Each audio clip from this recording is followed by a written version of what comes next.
नमस्कार दोस्तों, स्वागत है आपका अपनी यूट्यूब चैनल वीर द्विवेदी एजुकेशन हब पर। उम्मीद करता हूं कि आप बेहद खुशहाल होंगे, आपका परिवार बेहद स्वस्थ, मस्त और उत्साहित होगा डियर। आशा करता हूं कि आप एकदम फिट एंड फाइन होंगे। तो आज हम बात करेंगे डियर यूपी टेट या सी टेट या सुपर टेट और यूपी ट्रिपल एस सी के थ्रू आयोजित कराया जाने वाला पीईटी एग्जाम जो 20 अगस्त को लगा है डियर, उसके लिए भी ये प्रैक्टिस सेट दमदार साबित होगा डियर। ये एक पर्यावरण अध्ययन का एक ज़बरदस्त वीडियो है जिसमें हम टॉप 25 क्वेश्चनों का पोस्टमार्टम करेंगे डियर। तो जितने भी लोग चैनल पर पहली बार विजिट कर रहे हैं, चैनल को सब्सक्राइब करें, वीडियो को लाइक और शेयर करना ना भूलें। आइए शुरू करते हैं। पहला प्रश्न कह रहा है, गाजर का जो नारंगी रंग है वो निम्नलिखित में से किसकी वजह से होता है? यह मिट्टी में उगता है इसलिए, कैरोटीन के कारण, यह सूर्य प्रकाश के संपर्क में नहीं आती, या संपूर्ण पौधा ही नारंगी रंग का होता है? तो डियर बता दें, जो गाजर का नारंगी रंग है वो सिर्फ और सिर्फ कैरोटीन के कारण होता है। बी ऑप्शन एकदम करेक्ट है। और गाजर जो है ये रतौंधी रोग के लिए एक रामबाण है डियर। तो रतौंधी रोग जिसे हो जाए उसे गाजर ज़्यादा खिलाइए डियर, इससे आंखों की रोशनी जो है बहुत तेज़ी से बढ़ती है डियर। नोट डाउन कर लीजिएगा, बी ऑप्शन एकदम करेक्ट है। बात करते हैं अपने अगले प्रश्न की। बीटी कपास क्या है? एक संकर पौधा, एक ट्रांसजेनिक पौधा, एक प्राकृतिक पौधा या एक औषधीय पौधा? तो बीटी कपास जो होता है डियर वो एक ट्रांसजेनिक पौधा है। बी ऑप्शन एकदम सही है। ट्रांसजेनिक प्लांट क्या होते हैं? जिनके जीन में हम परिवर्तन करके, संकर करके उसे हम दूसरी कैटेगरी में अप्रूवल कर देते हैं डियर। तो ये एक तरीके का जीनोम परिवर्तन होता है। नोट डाउन कर लीजिएगा, एक ट्रांसजेनिक पौधा है। अब बात आई है कपास की, तो बता दें कपास के लिए सबसे अच्छी जो मिट्टी मानी गई है वो काली मिट्टी मानी गई है। और काली मिट्टी सबसे ज़्यादा महाराष्ट्र में होती है डियर। काली मिट्टी को पानी की कोई खास आवश्यकता नहीं होती। नोट डाउन कर लीजिएगा। चलते हैं अपने अगले प्रश्न की ओर। कौन सा वायुमंडलीय प्रदूषक अम्लीय वर्षा का मुख्य कारक है? सल्फर डाइऑक्साइड यानी कि SO2, हाइड्रोजन सल्फाइड यानी कि बी ऑप्शन, सी में HCl और डी में नाइट्रोजन। तो कौन सा वायुमंडलीय प्रदूषक अम्लीय वर्षा का मुख्य कारक है? तो वो है सल्फर डाइऑक्साइड यानी कि ए ऑप्शन एकदम करेक्ट है डियर। सल्फर डाइऑक्साइड जो है वायुमंडलीय अम्लीय वर्षा का सबसे बड़ा कारक है।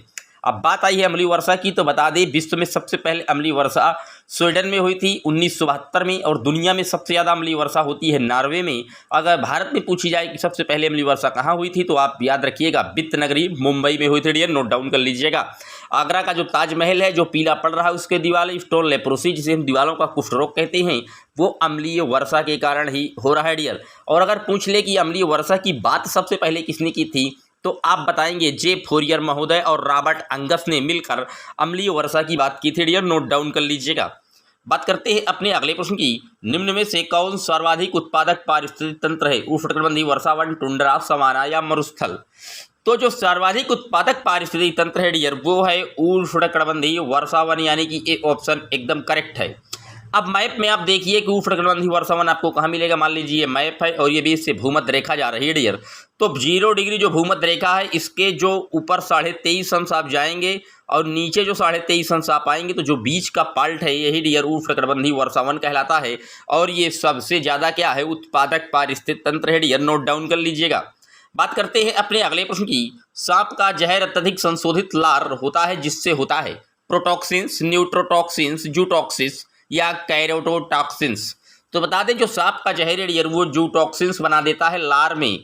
सी ऑप्शन एकदम सही है। अब बात आई है सांप की, तो बता दें कि प्रतिवर्ष 16 जुलाई को हम विश्व सांप दिवस मनाते हैं, यानी कि आज ही विश्व स्नेक डे है डियर। नोट डाउन कर लीजिएगा। और भारत में 4 प्रकार के जहरीले सर्प पाए जाती हैं, NCERT कहती है। उसमें है कोबरा, करैंत, अफैया और दुबैया। 4 प्रकार के जो है जहरीले सर्प पाए जाते हैं NCERT के डाटा के हिसाब से। नोट डाउन कर लीजिएगा। बात करते हैं अपने अगले प्रश्न की। कौन सी बीमारी दूषित जल पीने से फैलती है? एड्स, टाइफाइड, टिटनेस या एनीमिया? तो जो दूषित जल के पीने से फैलती है डियर वो टाइफाइड होता है। बी ऑप्शन एकदम सही है। टाइफाइड होता किससे है? तो ये सल्मोना टाइफी नामक वायरस से होता है डियर। नोट डाउन कर लीजिएगा, सल्मोना टाइफी। चलते हैं अपने अगले प्रश्न की ओर। निम्न में से कौन सी ग्रीन हाउस गैस नहीं है? Carbon dioxide, nitrous oxide, methane या कार्बन मोनोऑक्साइड? तो ग्रीन हाउस जो गैस नहीं है डियर वो carbon monoxide green house gas नहीं है। CO एक गहरीली विषाक्त गैस है जो कि हीमोग्लोबिन के साथ क्रिया करती है और शरीर में विषाक्तता को उत्पन्न कर देती है डियर। तो नोट कर लीजिएगा, सी ऑप्शन एकदम करेक्ट है। बात करते हैं अपने अगले प्रश्न की। इनमें से कौन द्विबीजपत्री पौधा है? बांस, केला, सरसों, गन्ना? तो द्विबीजपत्री पौधा वो होते हैं डियर जिसके बीज को जब हम खोलते हैं बीज से तो वो दो अलग अलग भागों में डिवाइड हो जाते हैं। जैसे चना क्या है, द्विबीजपत्री पौधा है डियर। अरहर क्या है, द्विबीजपत्री है। ऐसे ही यहाँ पर आप सरसों को मारिए, डी ऑप्शन एकदम सही है, द्विबीजपत्री है सरसों। चलते हैं अपने अगले प्रश्न की ओर। पौधों में जल का अधिग्रहण किसके द्वारा होता है, जाइलम, फ्लोएम, पैलिसेड या कैम्बियम के द्वारा। तो पौधों में जो जल का अधिग्रहण होता है डियर, तो जा से जल, जा से जाइलम, जल का जो अधिग्रहण है वो जाइलम से होता है। अगर भोजन का पूछ लेता तो आप फ्लोएम मार दीजिए डियर, भोजन जो है वो फ्लोएम से होता है, बी ऑप्शन हो जाता है अगर भोजन होता डियर, नोट डाउन कर लीजिएगा। बात करते हैं अपने अगले प्रश्न की। भारत का सर्वाधिक ऊंचाई पर स्थित हवाई अड्डा कौन सा है, धर्मशाला हवाई अड्डा, पिथौरागढ़ हवाई अड्डा, लेह हवाई अड्डा या देहरादून हवाई अड्डा। तो बता दें जो भारत का सर्वाधिक ऊंचाई पर स्थित हवाई अड्डा है डियर वो लेह हवाई अड्डा है, सी ऑप्शन एकदम करेक्ट है। लेह लद्दाख में पड़ता है ये लेह हवाई अड्डा डियर, सी ऑप्शन एकदम करेक्ट है। बात करते हैं अपने अगले प्रश्न की। वायुमंडल में 99% भाग पर किन दो गैसों का विस्तार है, ozone oxygen, oxygen nitrogen, carbon dioxide एवं ओजोन, आर्गन एवं ओजोन। तो आपको पता है कि नाइट्रोजन कितना है 78% और ऑक्सीजन कितना है लगभग 21%। तो ये हो गया कितना 99 के आसपास। तो आप मार दीजिए बी ऑप्शन ऑक्सीजन एवं नाइट्रोजन, बिल्कुल सही है। नाइट्रोजन है 78%, नोट कर लीजिएगा। ऑक्सीजन अगर पूछता है तो आप मारेंगे 21%। अगर आपसे पूछ ले कि कार्बन डाइऑक्साइड का प्रतिशत कितना है तो 0.03% जो है वो कार्बन डाइऑक्साइड पाई जाती है डियर, नोट डाउन कर लीजिएगा। बात करते हैं अपने अगले प्रश्न की। अगला प्रश्न हमारा कह रहा है डियर,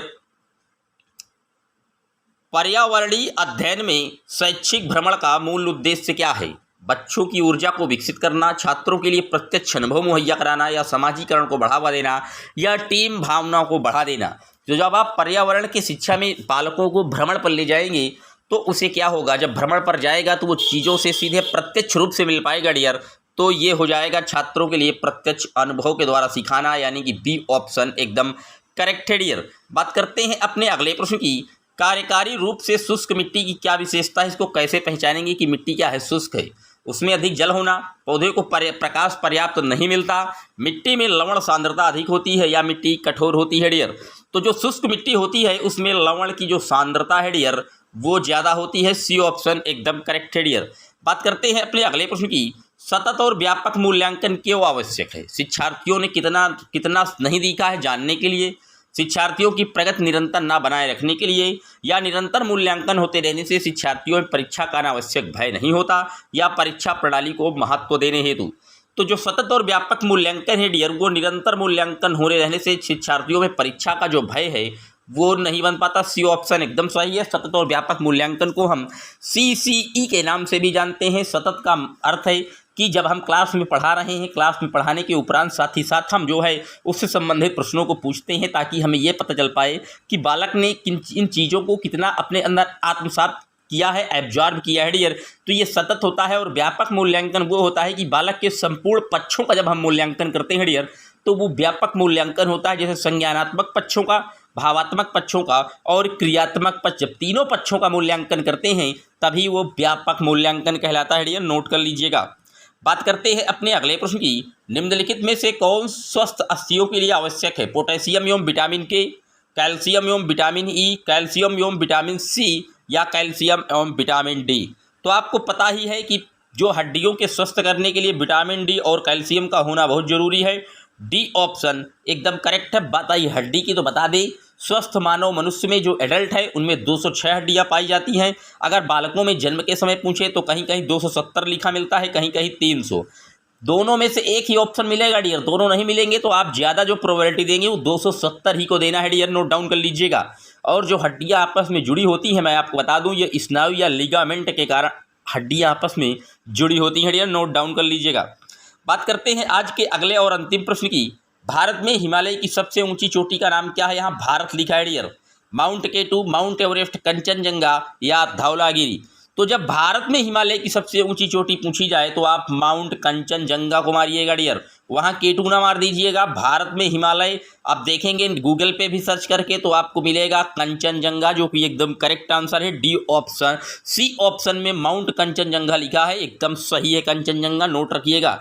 ये थे पर्यावरण अध्ययन के टॉप 25 प्रश्न। उम्मीद करता हूं कि आपको प्रश्नों का लेवल अच्छा लगा होगा, समझाने का तरीका भी अच्छा लगा होगा। अगर आपको वीडियो बिल्कुल शिद्दत से समझ में आ रहे हैं, एक एक पॉइंट क्लियरिफाई हो रहा है, तो आप चैनल पर सब्सक्राइब करें और इसे इतने अपने सारे ग्रुपों में एक बार शेयर जरूर करें और वीडियो को लाइक और शेयर करना ना भूलें डियर। मिलते हैं जल्द ही आपसे एक और वीडियो में, तब तक के लिए जय हिंद, जय Bharat. Thanks for watching my video.